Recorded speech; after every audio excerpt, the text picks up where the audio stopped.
hear? Yeah. Okay.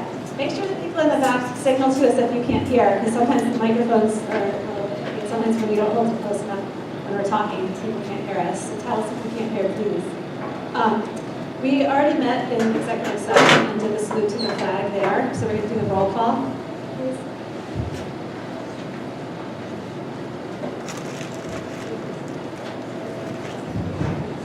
Mr. Kerr. Ms. Schaefer. Mrs. Gregg.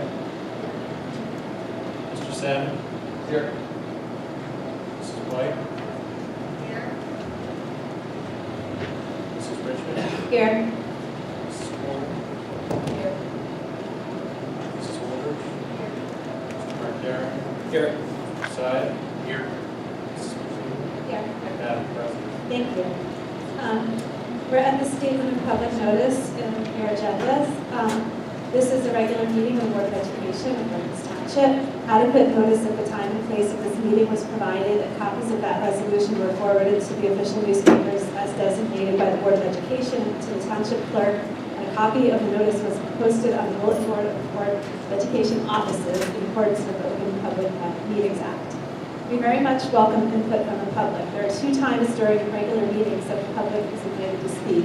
One time is earlier in the meeting before the board votes, so you may speak about any item that is on today's agenda. Towards the end of the meeting, there's another public forum to address any other public concern related to the schools. Please read over the statement of public notice in your agenda and note that this meeting is being recorded and the recording will be posted on the district website for public access. Going now up to our student representative, Maddie.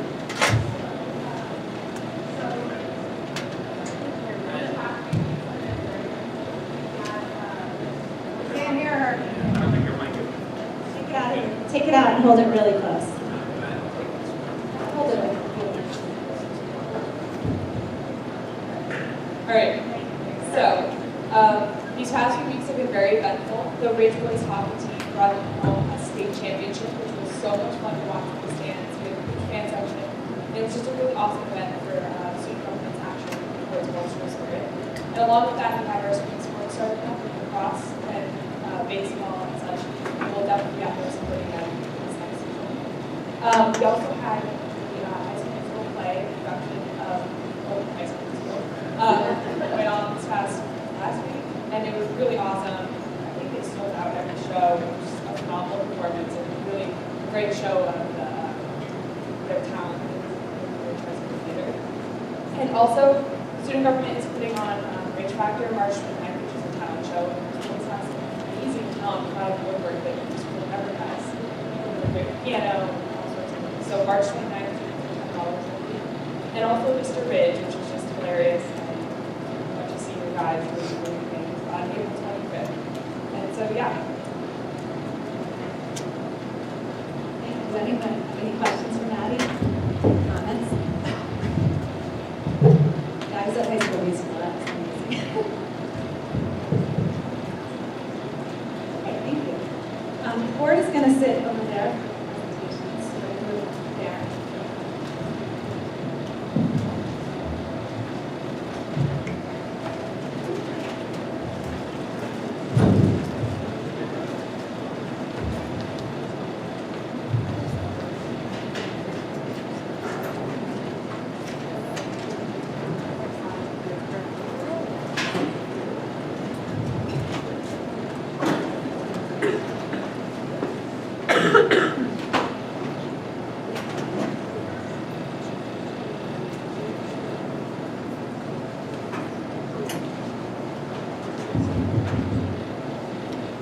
Okay, so for those of you that might not have the benefit of an agenda in your hands, I'm Nick Markarian, I'm the superintendent, and it's my pleasure to introduce to you 2 speakers here representing Cedar Hill School, our principal, Mr. Paul Cipolla, and his assistant principal, Chris Bueller, and they're here tonight to present a little bit about this beautiful mural that you see.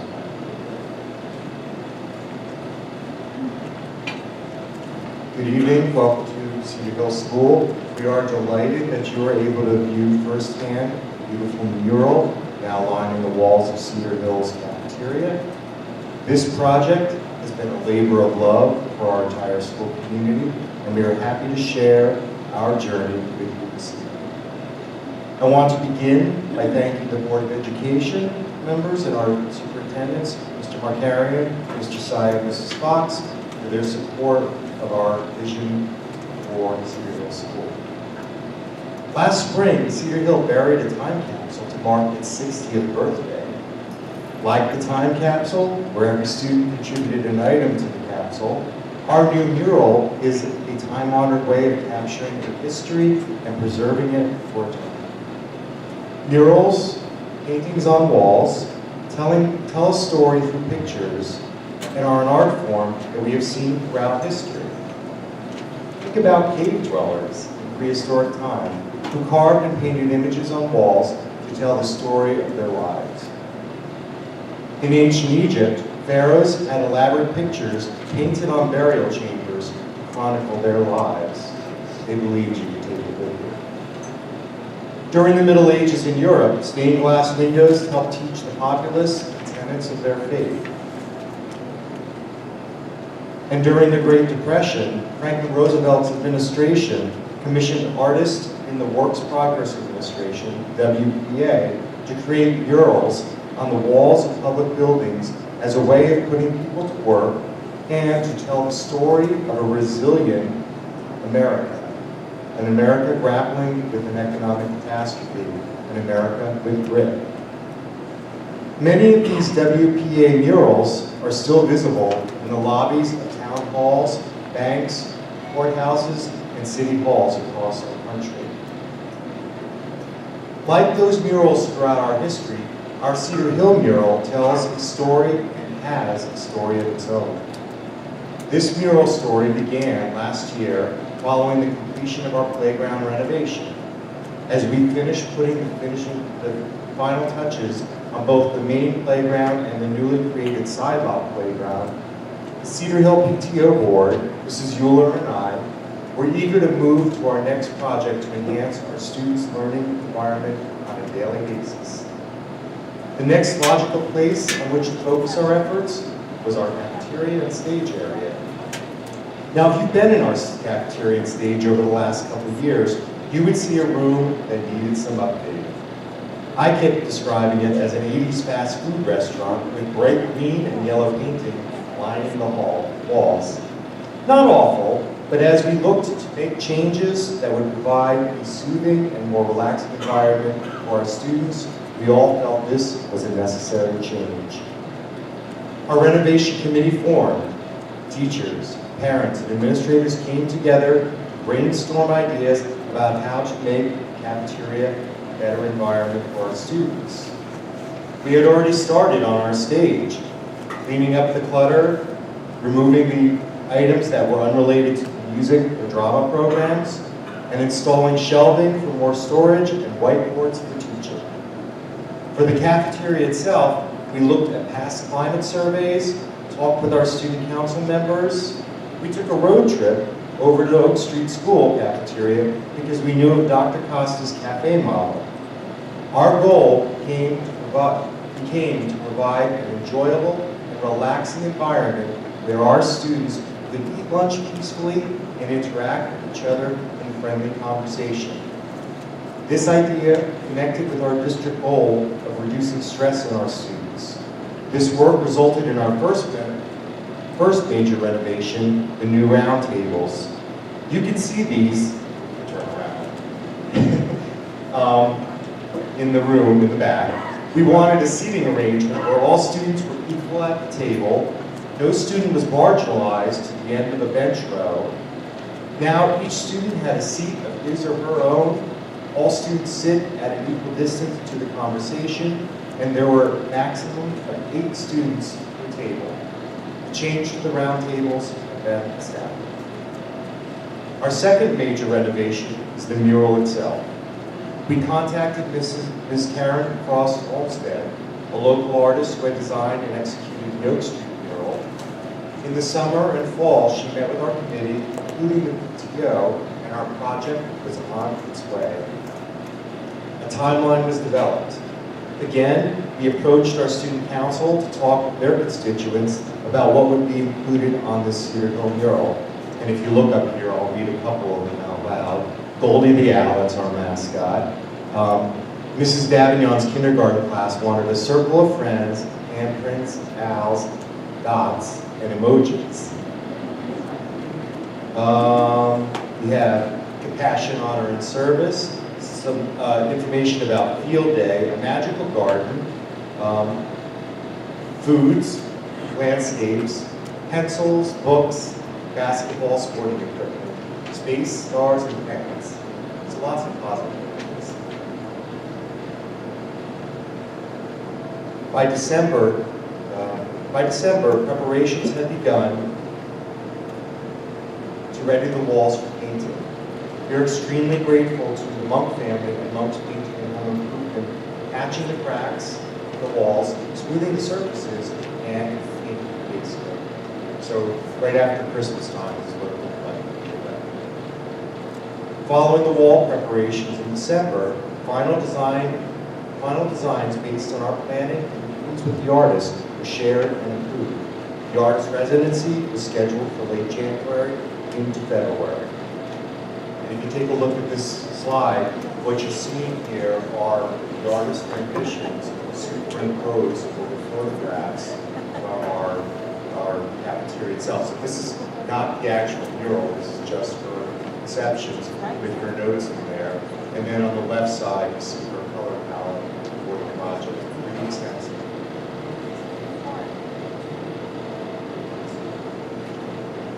Here's where the fun and the magic really started in January and February 2019. Mrs. Olmsted spent a week sketching the basic design. As she did, parent volunteers began assembling to work on areas higher up in the mural. You can see, if you look over here at the bus, you can see the original sketch she started the first week she was here. And then by the beginning of the second week, the students were painting, you start to see it all take shape. The mural began to take rudimentary shape. As we continued into the first full week of February, our students began a rotation through their art classes, clad in smocks and smiles. Every student at Cedar Hill had an opportunity to place his or her handprint on the mural and to paint a portion of the mural itself. Students were given a quick lesson in the procedures, and they were off. Since we had art classes all day long, painting occurred while lunches were served. Students eating lunch watched their fellow golden owls creating art as they dined. What an amazing 3 weeks. But lunch was not the only activity to happen while the residency occurred. Music lessons continued on the stage, and grade level ensembles met for their regularly scheduled rehearsals. Aftercare and before care continued daily without interruption. The third grade held their biography wax museum presentations while the painting continued around the perimeter of the room. Not a single activity that normally takes place in our cafeteria was canceled or moved during the 3-week artist residency. There you can see a couple more pictures of the students painting the mural around them. And again, this is happening while lunches are going on, happening while other activities are going on as well. This is our 3rd grade wax museum, again, happening, and if you kind of look in the background, you can see on the perimeter of the walls of the room. Following the week of painting, Ms. Olmsted and our parent volunteers continued touching up and completing the detailed work. Through this week and a half, we had 2 snow days, 2 delayed openings, and 1 early dismissal.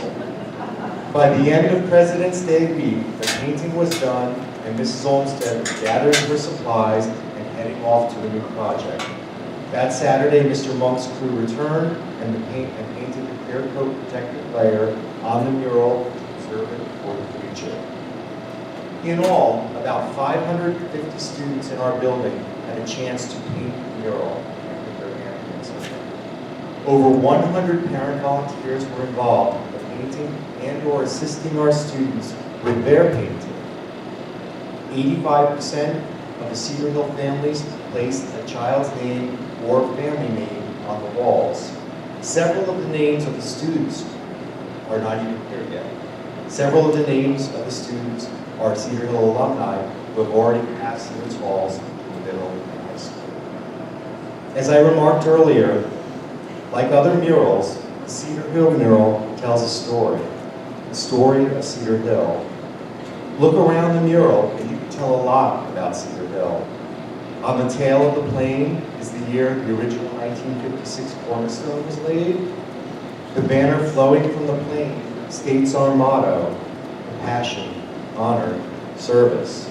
These are the words our students utter at the start of every school day. Look around the mural and you'll see the names of our past leaders who are in faculty. Look around the mural and you will see the activities in which our students take part: mathematics, science, social studies, language arts, fine arts, phys ed, music, computer, sports. Look around the mural and you will see our golden owls, symbols of wisdom, learning and growing, having fun. Look around the mural and you will see the quote embodying our school and district's belief about persevering. Your dreams are on the other side of your grit.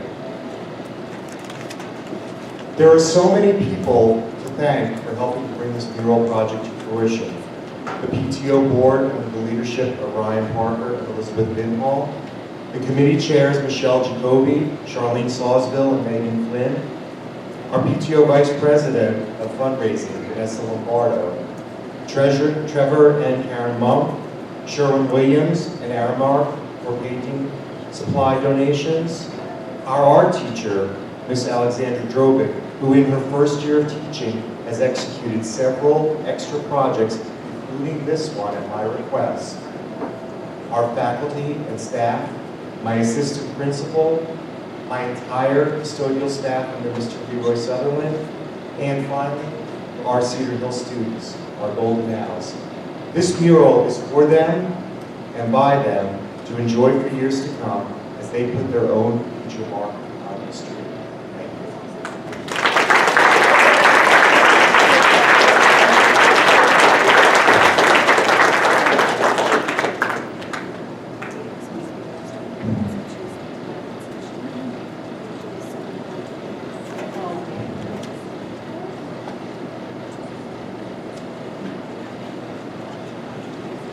Okay, so thank you very much, Mr. Cipolla.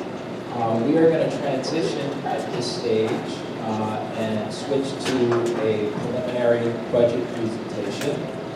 Our business administrator, Mr. McLaughlin, is here, so we'll get this started, and maybe while we transition to the background, we'll be with you in just a second.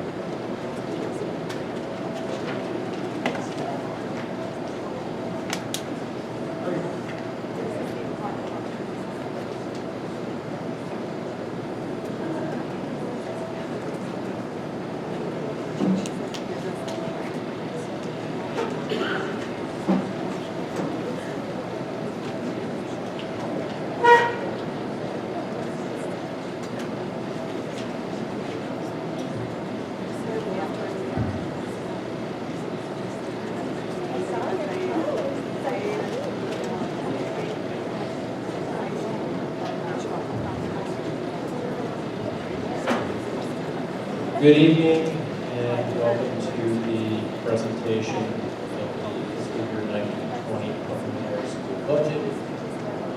Later this evening, the board is required to approve submission of the preliminary budget to the county superintendent of schools for his review and approval for ultimately the board's public hearing, which will be held May 6th this year at 7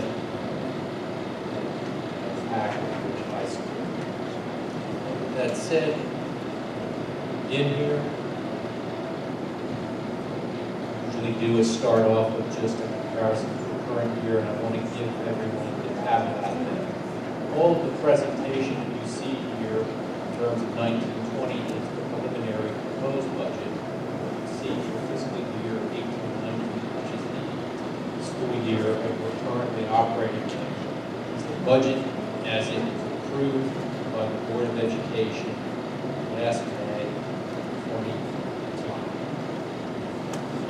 Keep that in the back of your mind because I'm going to refer to it a few times throughout this presentation because timing in that is critical to some of the variances or deltas that you're going to see in some numbers throughout this presentation. Step back here a second. As you can see, the general operating expenses are up roughly $1.9 million. Capital expenses are down about $450,000, which means that in total, the general fund has gone up about $1.5 million. Federal grant expenses are up about $300,000+. Debt expenses are relatively flat. They're down slightly. It's about $42 million. Try to read this sideways. My eyes are not good enough on a small screen. So the driver really for us with budgets that are capped at a 2% tax levy is really what we do, which is for a service industry. That's what education is, it's staff. So salaries, contractual increases, extended school years, costs. Every year, during the course of the year, we try to manage the budget to provide some audited, budgeted set aside for the ensuing year's operating budget and savings we try to generate for the budget. And we'll talk about that a little bit more when we get to the lost state aid slide that's in here. This number for the current year, and that's not, is the audited number for 17-18 is what becomes available for 19-20 for all the year. So the year that just ended in June of 2018 generated $2.2 million, not quite $2.3 million, and that's available for us to budget, or required to budget it in fiscal year 19-20. I'd like to set aside a minute or two to talk about capital projects that the board is undertaking. So I like to work from the bottom up in this slide in terms of the projects and then talk about the revenue sources.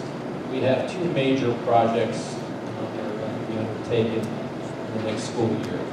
The first is the second phase, which happens to be the last phase, if you will, of the BOE Middle School Univent replacement, HVAC upgrade, and curtain wall repair project. The curtain wall repair project is not a phase two. That was just lumped in with phase two, so we plan to do it at that time. This will get us air conditioning in 300 and 400 wings. We imagine we did the 1 and 200 wings this past summer. And then we're also beginning a district-wide door hardware project on this phase one. We've identified about 100+ doors that are fire-rated doors throughout the district on which we're going to be upgrading the hardware. We chose to do those doors first after a lot of discussion with building administration and our architect and with the local fire code official so that we may be able to quickly lock down these spaces without the use of the magnetic strips on the doors, which are not an optimal way to do it and accommodate both the fire needs as well as the security needs of the district. We envision that in ensuing years, the other doors in the district, which are roughly another 400 doors, will have their hardware replaced. And the Facilities Committee and the board, when it discusses its annual 4-year capital plan in August, will have some further discussion of what the phasing of that would be. The sources of funding are, as you see, the School Development Authority grants. And so this year with the William N. School Phase 2, we are in the 4th year of expending those grants. This is the last of the HVAC and Univent projects that were in that package of grants. We also have money set aside in capital reserve for that project, and also for the curtain wall project, which was not an SDE project. That was not a project that was subject to a grant. And finally, we have in the current operating budget a $200,000 contribution, which is primarily aligned with the district-wide indoor hardware project. That also is a relatively recent project. It's not available to us at the time the SDA grant application is 5 years ago. So, what are the major factors in play? First, it's nice to be able to say, and this is the third year in a row I've been able to say, that there was an increase in state aid. It's $470,000+. We're going to talk about that a little bit more when we talk about revenue in this presentation. All current programs and services are sustained by this budget. The budget continues to address our long-term capital needs, and I've just gone through the projects that you see on the slide. But the budget also provides for a wide range of equipment and small capital project requests, including new playground equipment at the Mount Prospect School, stage lighting and a lighting board for Cedar Hill School, Ridge High School varsity baseball, and soccer field netting systems, as well as fencing replacement for the corner school, new exhaust fans for the William Allen School locker room, ceiling fans for the William Allen School cafeteria, what you see here, and enhanced main entrance lighting at Ridge High School. Enrollment in a variety of programs and staff turnover will be determinant factors and considerations for additional staff. And there's a slide in this presentation talking about that. Here is a 6-year budget revenue snapshot. What we want to do is really take a look at the changes from 1920 fiscal year proposed to the current year of 18-19. Let me begin with the fund balance. You see that it's a roughly $757,000 reduction. Major driver there, and I'll mention this in 2 or 3 places throughout this presentation, was the use during the current year of additional funds that were needed to cover significant increased costs in special education. Special education costs this year went up beyond the budget during the course of the year to date. So far, primarily for out-of-district placements, but also for related extraordinary services by about $800,000, which is why you see about a $757,000 difference up there at the top. Okay. The next item that is significant there is the maintenance reserve. To balance the budget this year, we needed to withdraw about $100,000+ less. The reason for doing that is that as we generate less reserves and balances, we're going to be able to, or less able to withdraw a significant amount of money from our existing reserve to generate replacement for it. The next item of significance is the tuition and miscellaneous revenue. You see that that's down about $254,000, and that is due to a reduction in tuition that we're receiving both this year and we anticipate to receive next year as well from other public school districts who normally would send or place students in our special services self-contained classes.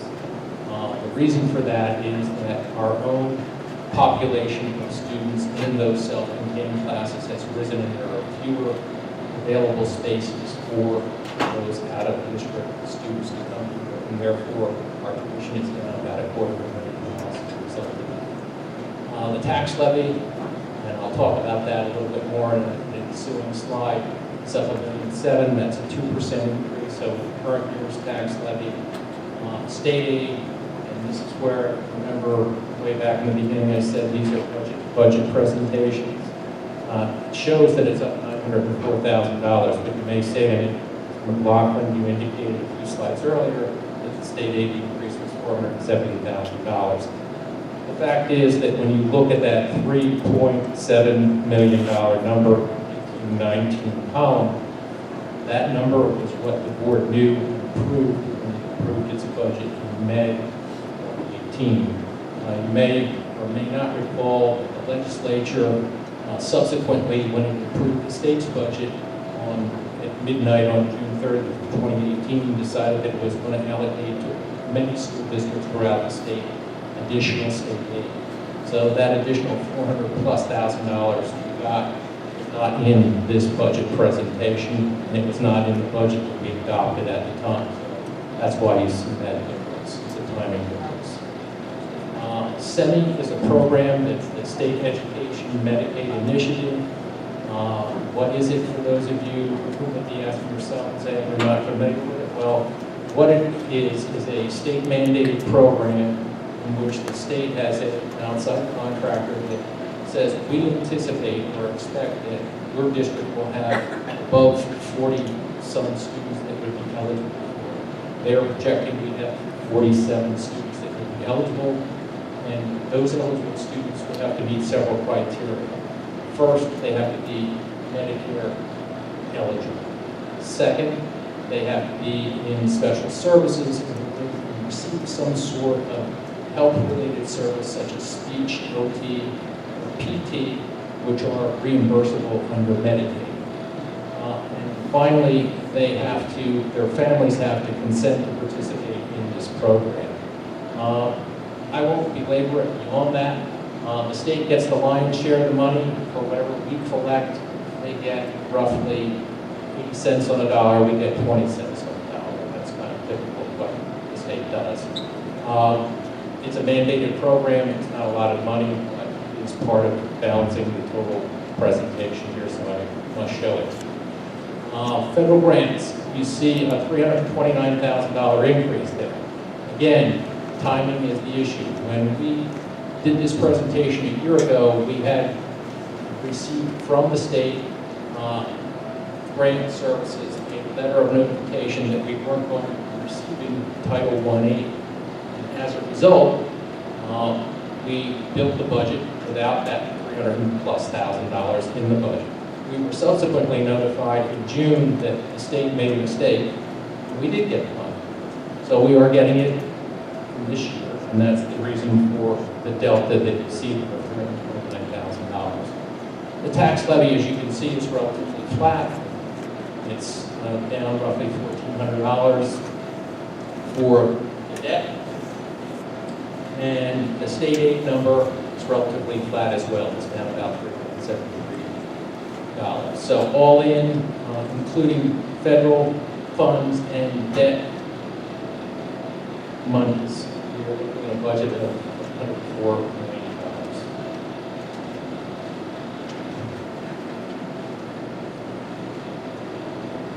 I'm not going to dwell on this like I have here. If you look back over this 11-year period, what you're going to see is that while we did begin to turn the corner with the state in 17-18, where you actually see the numbers start to creep up in terms of state aid, where it went to $3.5 million from 3.2 in the prior year. We had a $250,000 increase, not quite. That it's been really the last 2 years where we have a total of $900,000. But when you look back over the period since the School Funding Reform Act was passed, we're still behind about $18 million, which if you average it over this period of time is about $1,650,000 a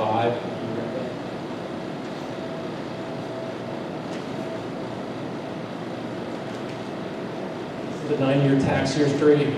Down at the bottom, you can see that we're proposing an increase on the levy of $1.7 million, which will bring it from $85,426,530 to $87,135,060. The debt levy, as I indicated, is down slightly, and as a result, the net impact on the taxpayer, which is the combination of both the general fund levy and the debt levy, is an increase over the prior year of 1.8%.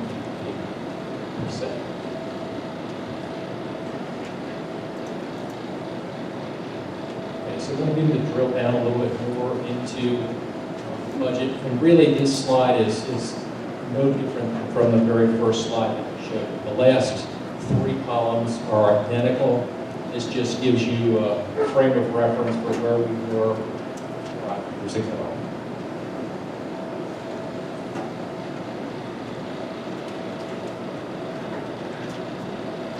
Same is true here. This breaks it out a little bit more so in terms of the general fund. So general operating costs are broken down here, and we're going to get into a lot more detail on these. Instructional costs are roughly half, and support costs are roughly half of our general operating budget.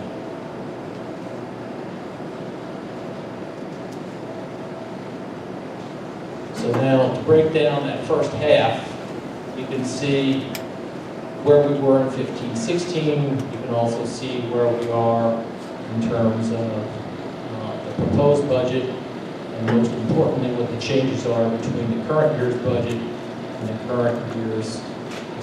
proposed year's budget. So right across the top, you have enrollment. You can see that in 15-16, our enrollment was 5639. Based on our demographer's report, which we use for our projections, Dr. Richard Grip was the demographer that issued the report for the board with a 5-year look forward in December of 17. We're at 5107 for the upcoming year. That's roughly 10% off our enrollment in 15-16. And year over year, it's a drop of about 177, or 3.35%. General instruction education is relatively flat. We can talk a little bit more about how that occurs, but keep in mind that relatively flat with declining enrollment actually means an increase in per pupil costs in terms of what we're spending. Special education has a significant increase. I did touch upon that a little bit, and I'll touch upon it a bit more. We'll drill down into each of the slides a bit more in a minute. Basic skills in English, and English as a second language, has a minor decrease. Extracurriculars have a $38,000 increase, which looks like a large percentage, but it's not really when you consider that a few extra stipends are all that it takes to do that. The same is true with athletics in terms of the driver there.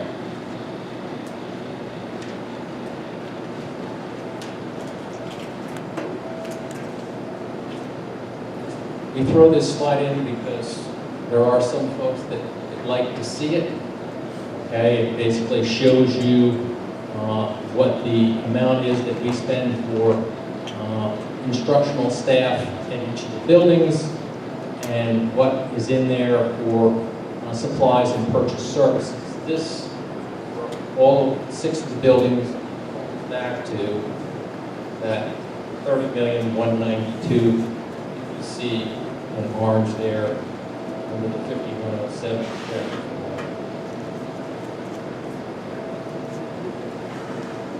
There's a similar presentation for our special education programs, and I just want to give you the caveat that this really isn't everything we do for special education. This presentation is designed to conform to the way the state has its constructed budget. So when you get into support costs, I'm going to highlight a number of significant areas in there to include that are specifically for services, exclusively for special services or for classified students. So as you can see, enrollment, and again, this ties back to both our application for state school aid, which is a head count of all the students in the district done as of October 2018, as well as Dr. Grimm's projection for enrollment going 5 years forward of 697, which is a drop from the prior year of 51. However, what you'll see here is in the ModCog program, you're going to see that we have a minor increase there, primarily driven by contractual increases and some supplies increases. Learning and language disabilities on the other hand, has a decline of about $81,000. And I'd like to bring your attention down to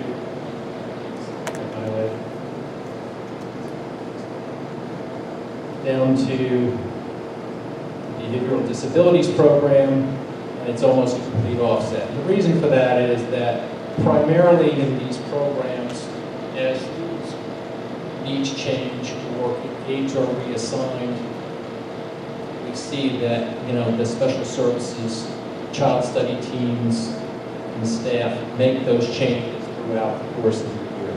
So that's really what's driving it. We do have, let me just go to my notes here for a minute. As good as my memory is, there's an awful lot in the $104 million budget.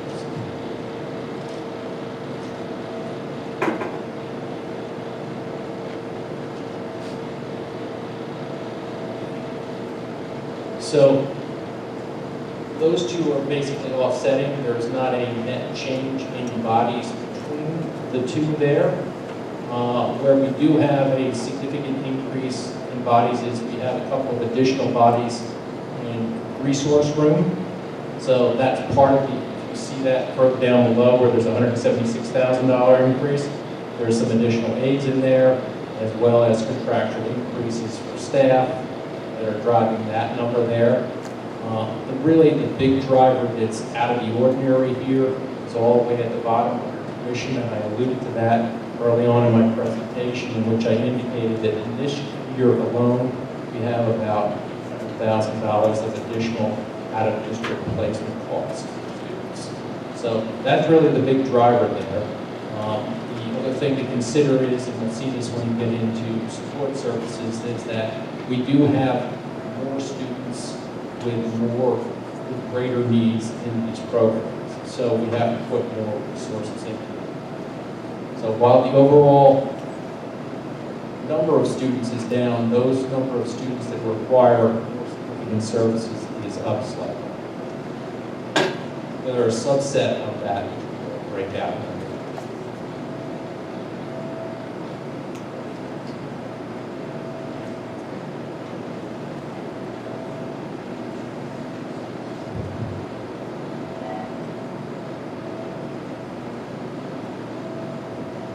Okay, so the other half of the general operating budget is support services. We start off with health services, which are nursing services throughout the district. They're relatively static.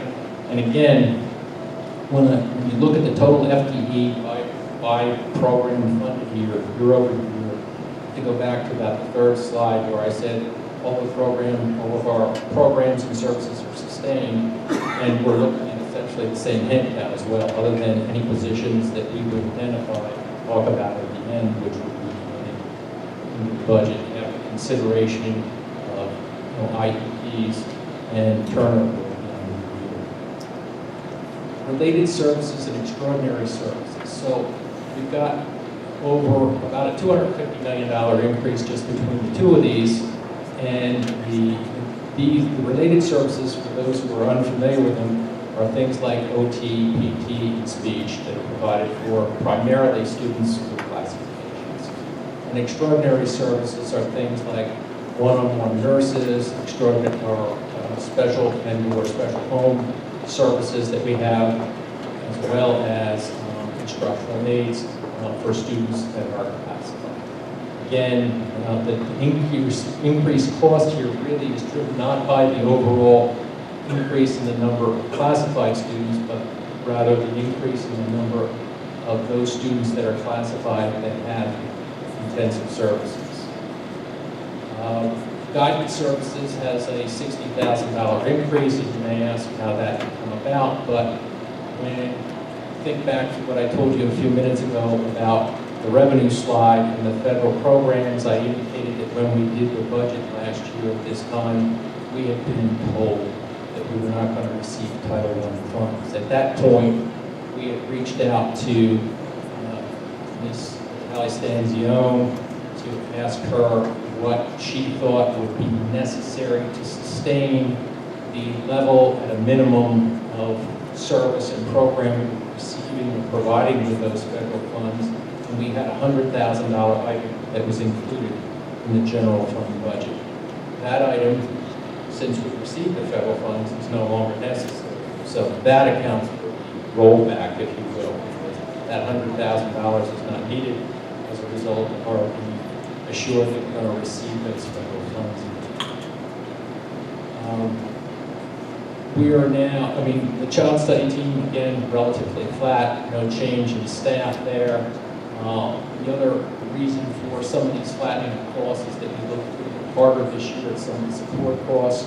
We had rather significant increases last year in supplies and services. And so the other thing I want to assure people of is that the level of supplies and services is still higher than it was in prior years.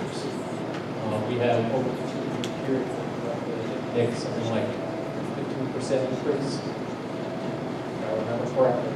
So we rolled that back a little bit to balance the budget, given the fact that when you look at all of this and look at the fact that our total enrollment is down, we should be able to do that and still provide a higher cost per student in terms of what we spend, which we are doing.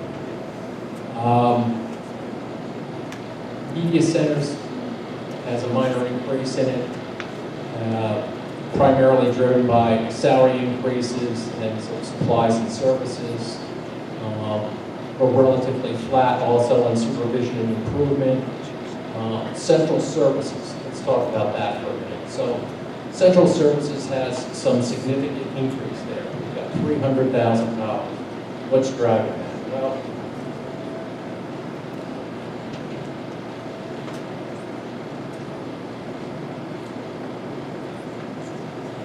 that we have in there is roughly $70,000 worth of district-wide spare supplies for technology, meaning breakage. So people drop a computer, people drop a keyboard, people damage a mouse, that sort of thing. These types of supplies, or even a drive or a battery for a computer, we order an inventory out on a kind of cyclical basis. Some years we need more than others. It depends on where we are in the cycle. This is a slightly up year. There's a $70,000 increase there. In addition to that, the other big driver that we really see there is this captures all of our building administration and front office staff. So think about all the staff that are in the front offices of 6 buildings throughout the district as well. And that is considered the collectively bargained agreement for those staff. That's a significant driver in terms of their contract. Okay. That takes us really to operations and plant maintenance, in which we have a $140,000 increase, and while it's only 1.7%, it's still a significant number when you look at the other numbers up there. And that really comes down to 2 things. What we have is we've got $69,000 less in offsets from our food service program. That number has varied from year to year, but our food service program is generally operated such that it can provide some offsets to us when we need it. However, while we took as much as we needed to balance the budget last year, I am concerned about consideration of our ongoing and long-term needs for those funds in the food services fund, as opposed to offsetting the general operating fund. So we do have a reduction by $69,000. The other half of it really is the fact that we added director of district security. That's a position that didn't exist the year before, and that's where that's budgeted under the gap code with the state. Which leads us to transportation, which has a $67,000 increase, or 1.2%. The drivers really there are the field trip costs that we have going on, because the budgeted amount that we have for the contract with the Somerset County Ed Service Commission, while it reflects an increase to them, has been done in such a way that we don't have to increase our operating budget. We normally have a provision in there for audited offset, and I won't, that's a whole other conversation, but that amount, it turns out to be less than what we needed in prior years, and so we're able to offset half of this against any increase that they asked us for.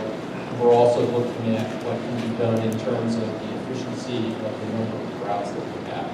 So you may remember that about 3 years ago, we were able to consolidate routes. We're down significantly. We haven't made any changes since then. Some of these routes have crept back up in some areas. We're looking at maybe probably, I think, 85 routes that we currently have, maybe 1 or 2 that we can potentially consolidate. And the reason for that is, going back, think about what I talked to you about earlier when I talked about enrollment. Enrollment continues to decline. As enrollment declines, the number of buses that we need to transport students becomes less. And at a certain point every 7 years, we're able to consolidate more buses. And the bus for us, depending on whether it's a bus for students with special needs, it's about $60,000 in the district. And a bus for us for general ed students, and it's a larger bus that transports more students across the district, somewhere around $7,000. So that gives you some sense of what 2 routes might be. And then finally, we have employee benefits.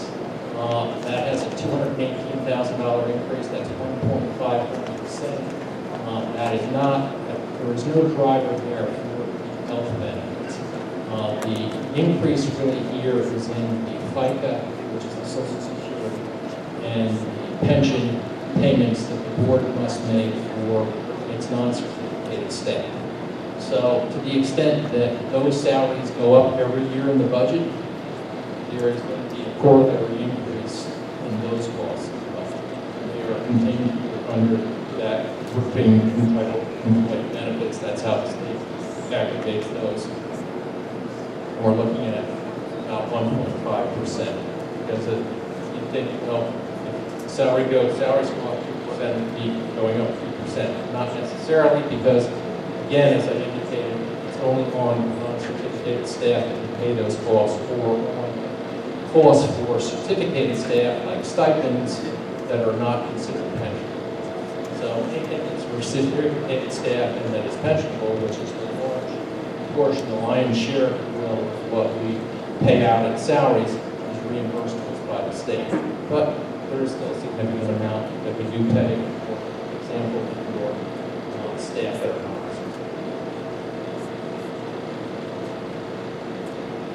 So, staffing considerations.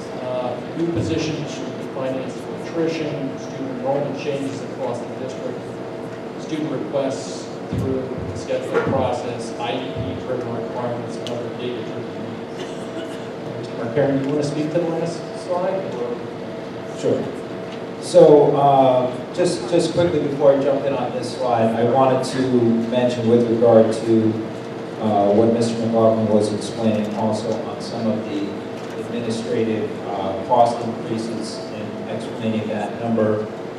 Just to be fair to both the administrators and the Board of Education, understand that the increase that you may see reflected in salary there had significant offsets in health benefit packages for that group of staff who had a major change in their health benefit program in this most recent contract. So just to be sure that everyone understands, there's a lot of thoughtful stewardship that goes on in those negotiations.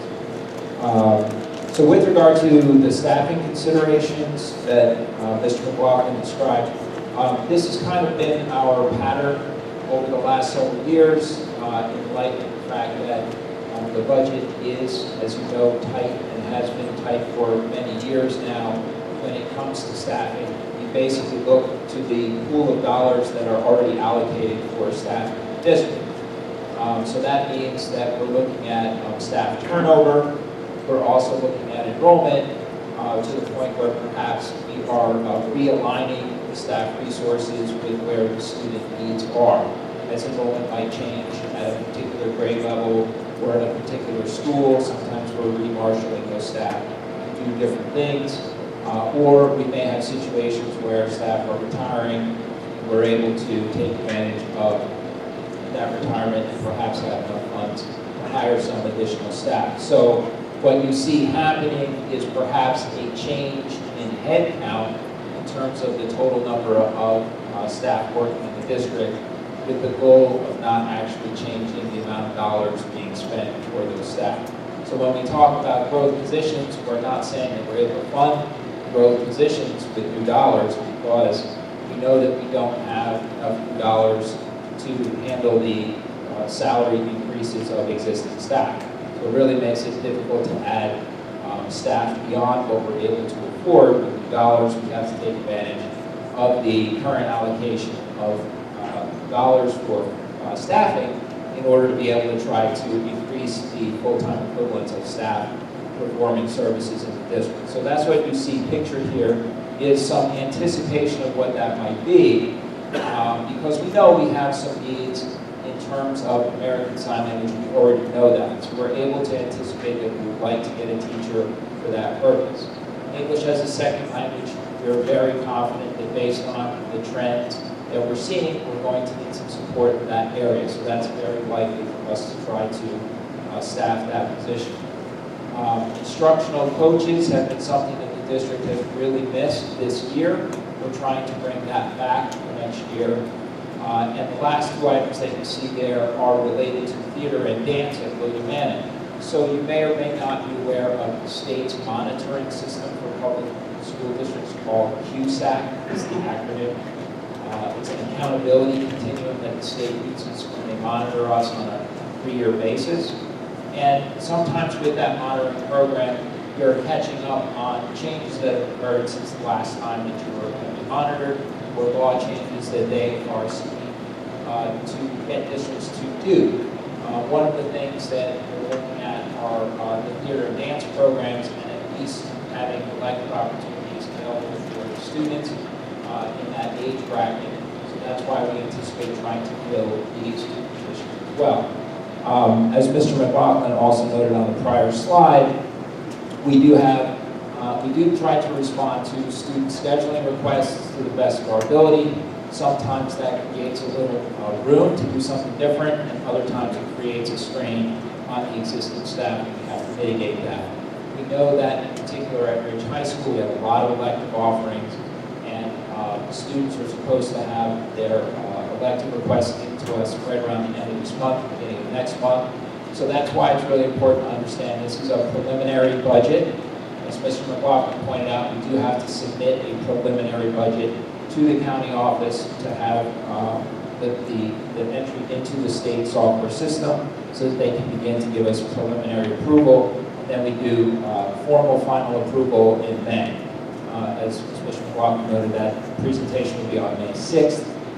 So as we continue to work on the scheduling process around the district, we'll be able to look more at those requests. The same thing is true for students with special needs. We have a requirement to follow their IEPs. These are legal documents that sometimes require changes to be made in our staffing, and the spring season is when those IEPs are rewritten and updated, so there are often sometimes impacts to that. And finally, enrollment.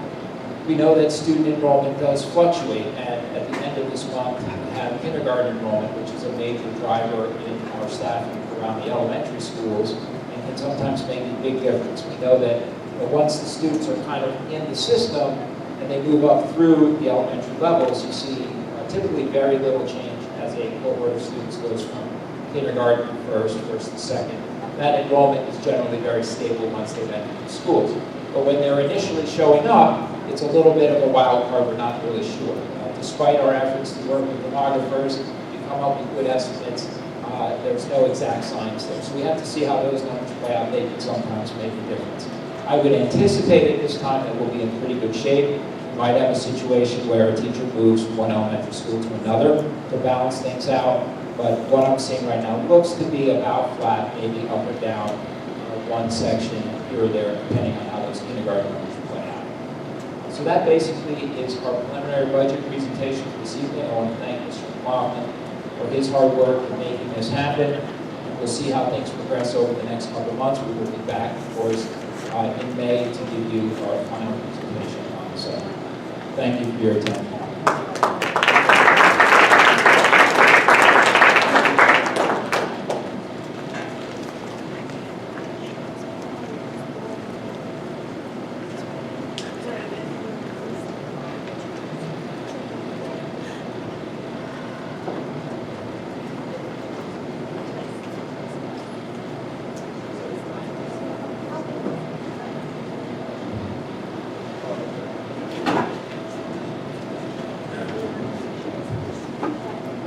the 5 years special education for 1920, the projection came from, this is slide 15, the demographer, 697. Where's that from? Yes, he gives us the ballpark number. What I usually do is I'll go in, as I did in February, and take a look at what's actually on our student rolls, and I'll break it out by building, and I'll look at the number of students that are on our rolls that are in self-contained classes or in gen ed classes, and pull out, say, from the resource room, and then how many students are sent out of district, how many students we have there for district. So I'll confirm what he has, because he gives us an aggregate number. The state requires, when I actually do the budget document, that I break that 697 down by K to 5, 6 to 8, 12. So I have to do that. So I confirm these number basically. Because what he does is When you say he, the the demographer? demographer. Yes, I got that question about his projection. Right, okay, so then, but when we actually submit in May, it will be the number that's based on what he says. Well, it'll be based on that number that you see right there. The budget document's already, it ties back to the 5107, Right. and so it'll be based on that. Oh, okay. But is that, I mean, I guess it is artificial, but it will be consistent with what we're seeing year over year, but special education will be somewhat flat. Well, what we're seeing actually is, as you look at it, and we'll get back to that, because I lost the presentation.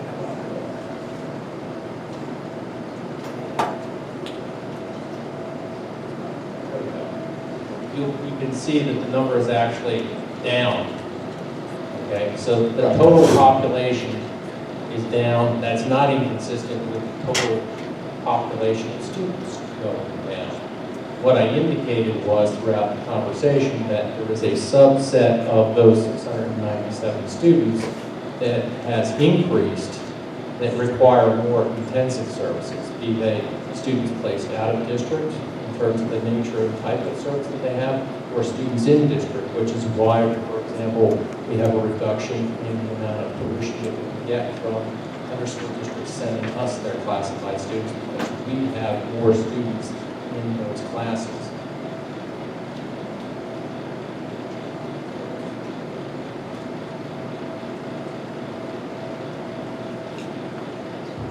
So one other thing to keep in mind with the projection situation is that the demographer's report, I think, Mr. McLaughlin, was done late 2017. December of 17. Right, beginning of 2018, we reviewed it. So when it comes to those numbers, we have to do the best we can to kind of fill in the blanks a little bit from the time that he did his projections, what's actually happened since the time that those projections occurred. So that can contribute to some of our best efforts to guesstimate the difference between. So we know that these numbers are going to fluctuate, they're going to vary, but we do have to get something into the budget document more moving forward with the process. Okay, so thank you for your attention. Appreciate it very much.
Okay, we're now up to superintendent's report. There's 2 items, so someone to make a motion. Mrs. Woolbridge, someone second.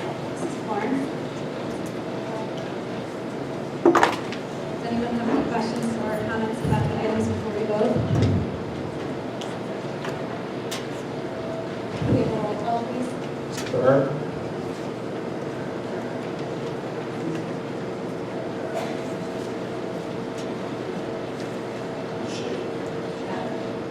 Mrs. Gray?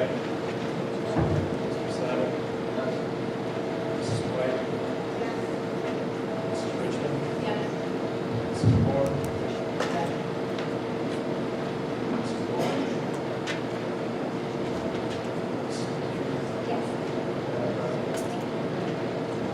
Sure, so just a couple of things. Maddie had already reported out on a couple of things I wanted to make sure that were mentioned when she talked about the hockey team, also the school play at Bridge, which were both tremendous accomplishments. But I received a letter recently since the last board meeting, and I just wanted to share it with the board and the public. In particular, a congratulations to Mr. David Ostremski, who was recently recognized by the National Speed and Debate Association for